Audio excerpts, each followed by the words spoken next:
Hello दोस्तों, स्वागत है आप सभी का हमारे कहानी के पार्ट 12 में। तो चलिए शुरू करते हैं। Scene 52, Indore hotel room.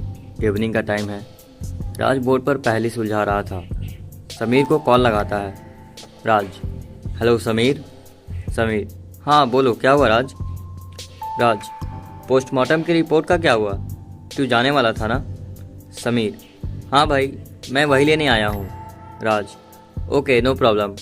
और एक बात, चल छोड़, तू घर आ, उसके बाद फिर बात करते हैं। समीर। ओके ठीक है। राज फिर उस बोर्ड पर सम्राट के फोटो पर सर्कल बनाता है। Scene 53, hotel room, night. Raj Bittu को लेकर समीर के रूम में जाता है। समीर। हेलो चैम्प, कैसे हो बेटा? बिट्टू। मैं बेटा नहीं, बाप हूँ। समीर। ओह सॉरी बाबूजी, सॉरी, वो मैं भूल गया था। बिट्टू। कोई बात नहीं। राज। समीर, रिपोर्ट्स कहाँ हैं? समीर। हाँ जस्ट अ मिनट, ये ले। राज रिपोर्ट देख रहा है। समीर। बाबूजी, एक बात बताइए, क्या सच में उस रात आपने कुछ नहीं देखा? मतलब उस आदमी का चेहरा, हुलिया, लिबास, कुछ भी नहीं? बिट्टू। मेरे कुछ देखने से पहले ही मैं मर चुका था और सीधा यमलोक पहुंचा। जैसे तैसे चित्रगुप्त से मिन्नतें करके मैं तुम लोगों के पास आया हूँ, और आप लोगों ने तो मुझे कोई अपना पता भी नहीं दिया था। समीर। आप तो भूत हो, आपके लिए ढूंढना कौन सा मुश्किल है। राज और समीर दोनों हंसते हैं। बाबूजी समीर की ओर गुस्से से देखते हैं। समीर उन्हें देखकर चुप हो जाता है। बिट्टू। भूत नहीं, आत्मा। एक मरे हुए आदमी की हालत तुम कभी नहीं समझ सकते। जब जिंदा था तो न बेटी के कन्यादान का सुख दिया और न बेटे को संभाल पाया, इसीलिए जीते जी कभी अच्छा बाप बन ही नहीं पाया। लेकिन अब कम से कम जो कुछ मेरा था वो तो उनको सौंपना चाहता हूँ। बाबूजी मायूस होकर कहते हैं। और समय का खेल तो देखो, जीते जी जिसे मैंने कभी अपनाया नहीं, वो मेरा दामाद ही मेरी आखिरी उम्मीद का। समीर। ठीक है बाबूजी, राज आपको निराश नहीं करेगा, है ना राज? राज। राज। हाँ हाँ हाँ बाबूजी। क्या आप नींद की गोलियां खाते थे? मतलब क्या उस रात खाई थी, नींद नहीं आ रही हो इसीलिए? बिट्टू। नहीं तो मुझे तो पिछले कुछ दिनों से नींद अच्छी आ रही थी, मतलब कुछ ज़्यादा ही। मैं कब सो जाता था मुझे पता ही नहीं लगता था। राज। समीर, मुझे कुछ गड़बड़ लग रही है, क्योंकि इसमें तो लिखा है कि इनके खून में कुछ ऐसा रसायन मिला है जो ज़्यादातर नींद की गोलियों में पाया जाता है, और इनके खून में बहुत मात्रा में मिला है। मतलब? समीर। मतलब कोई इन्हें नींद की गोलियां दे रहा था। गुड जॉब राज, लेकिन ऐसा कर कौन सकता है? कुछ देर सब सोचते हैं। अचानक राज कहता है, आपका नौकर किशन। बिट्टू। नहीं बेटा, किशन तो बहुत वफादार था। उसके चाचा कई सालों से इस हवेली के लिए काम करते थे। उनकी उम्र हो गई थी, इसलिए उनकी जगह किशन ने ले ली थी। राज। अच्छा, लेकिन उसके अलावा और कौन हो सकता है? और इस दवाई की मात्रा देखकर ऐसा ही लगता है कि इसका डोज कई दिनों से हर रोज दिया गया हो। यह किसी और के लिए कैसे मुमकिन हो सकता है? समीर। बाबूजी, आप जाकर सो जाइए। अगर इशिता यहाँ आ गई ना तो बहुत प्रॉब्लम हो जाएगी।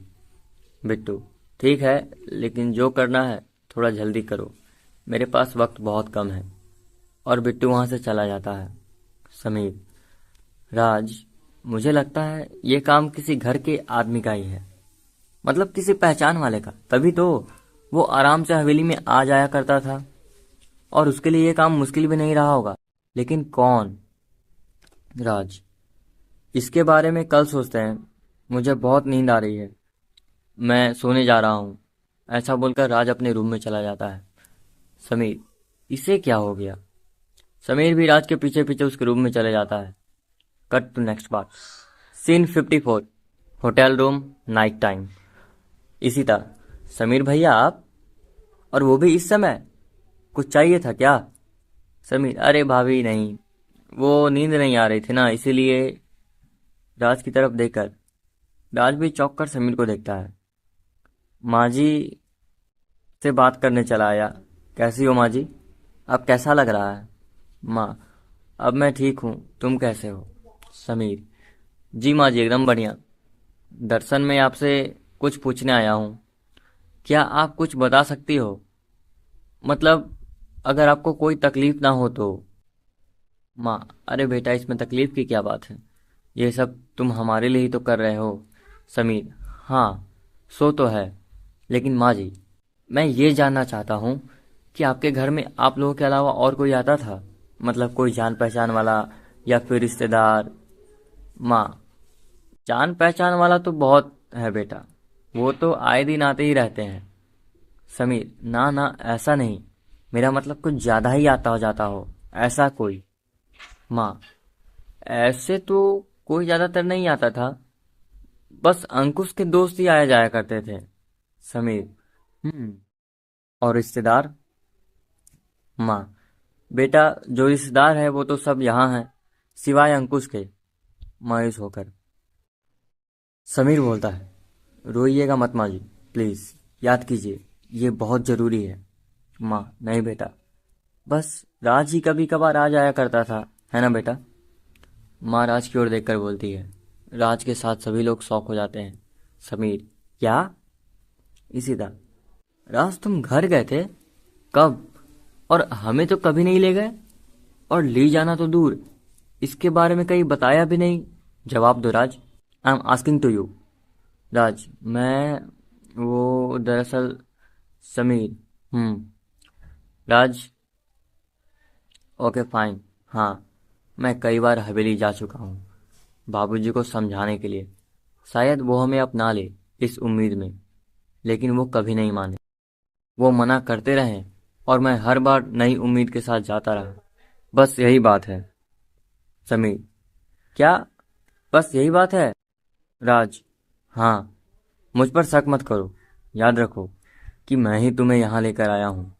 समीर, सच, सच, सच, ये सच है ना? वो बड़ा जिद्दी होता है, एक ना एक दिन जरूर सामने आता है, और जब तक सच सामने नहीं आता तब तक शक तो हर किसी पर जाता है। समीर निकलने लगता है। समीर, थैंक यू माँ जी। और राज, जो भी तुम्हारे दिल और दिमाग में चल रहा है तुम बेझिझक मुझसे कह सकते हो, मेरा कमरा तुम्हें पता है। बाय।